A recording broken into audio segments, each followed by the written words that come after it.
పేదవాళ్ళ మీద జాలి, ప్రేమ, భయం, వణుకు. సచివాలయంకి ఇవ్వలేదు, డబ్బులు రాలేదు. Chief secretary without chief secretary order, ఇదిగో చీఫ్ సెక్రటరీ ఆర్డర్ చెప్పేశాడు 9 కాడి నుంచి 7 దాకా డబ్బులే. వారి మీ అసాధ్యం కోల. ఇవాళ మామూలుగా 59వ నెలలోనే మీకు ప్రేమ వచ్చింది పేదవాళ్ళంటే. 58 నెలలు అసలు మీకు పట్టింపు లేదు.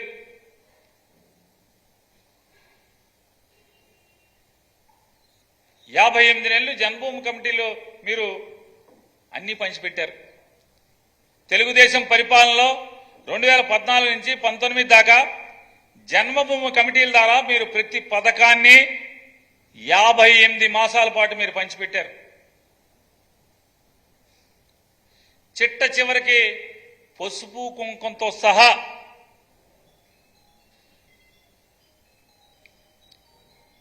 ఏనాడైనా జగన్మోహన్ రెడ్డి గారు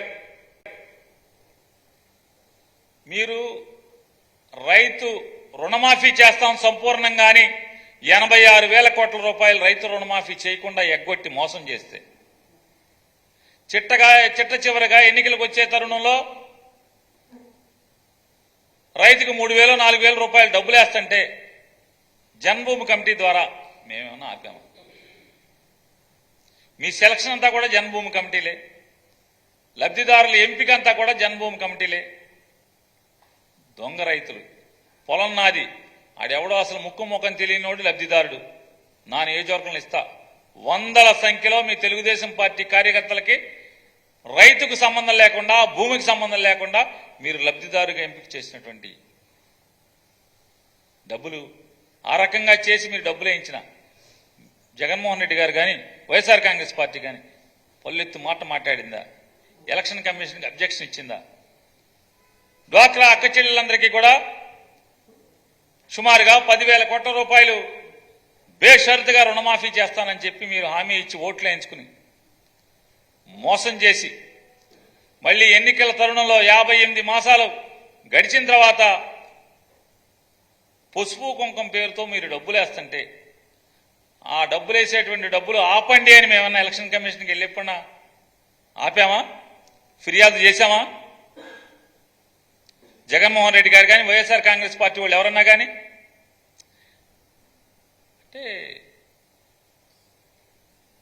ఆలోచన సరళి. పేదవాడి పట్ల, మధ్యతరగతి వర్గాల పట్ల, ప్రజల పట్ల సానుకూల దృక్పథం ఉన్నటువంటి నాయకుడు జగన్మోహన్ రెడ్డి గారు. సచ్చో పుచ్చో, మోసగాడో, వెన్నుపోటుదారుడు, జనాలకి మాయమాటలు చెప్పి అధికారాన్ని వచ్చి అధికారం 5 ఏళ్లు అనుభవించి పోతా ఏదో డబ్బులు వేస్తున్నాడు. సరే సామని అని ఊరుకున్నారు తప్పితే జగన్మోహన్ రెడ్డి గారు పేదవాళ్ళకి వేయకుండా ఆపండి అని చెప్పారా మీకులాగా? ఇవాళ మీరు ప్రతి పథకాన్ని వాలంటీర్ ద్వారా చేయకూడదు అన్నారు.